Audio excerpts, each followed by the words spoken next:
The proposed 2026 budget of the Office of the Vice President breezes through the Senate's plenary. The OVP budget was approved in less than 5 minutes on Thursday, November 27, with no questions asked. Senator J.V. Ejercito made the motion to approve the budget in view of the parliamentary courtesy given to a co-equal branch of the government. No objections were made upon Ejercito's motion. Before the approval of the budget, known Duterte ally Senator Robin Padilla stood up to manifest his support for the OVP's proposed funding.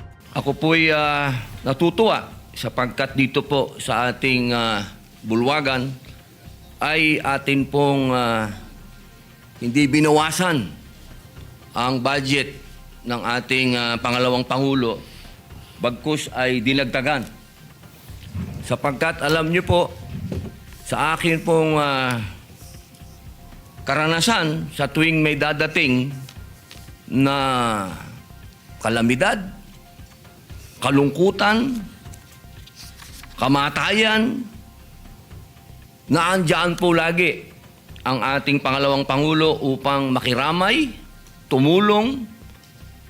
Kahit saan pong lupalop sa Pilipinas, makikita po natin ang opisina ng ating pangalawang Pangulo. Kaya ako po'y masaya at ako po'y nagpapasalamat sa ating mga kasama. Maraming salamat po at hindi po nagmula dito sa ating bulwagan ang pang-iipit sa ating pangalawang Pangulo. The proposed 2026 budget of OVP amounts to 889 million pesos.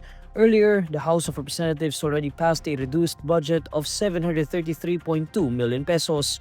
Vice President Sara Duterte personally attended the Senate session when her office's budget was presented.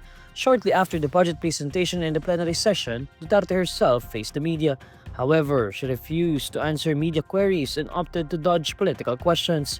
Duterte was asked to comment on resigned Ako Bicol Representative Zaldi Co's statements supposedly linking President Bongbong Marcos to anomalous budget insertions. But she says she'll address it next year as she wishes the media a happy holidays. Now, what do you make of Zaldi Co's statements linking the president? Wala na akong anumang questions. Ma'am, how about Next year political na. stabilization Thank you. daw po yung yung sinabi niya na you're ready to become the next president? Next year na. Sige po.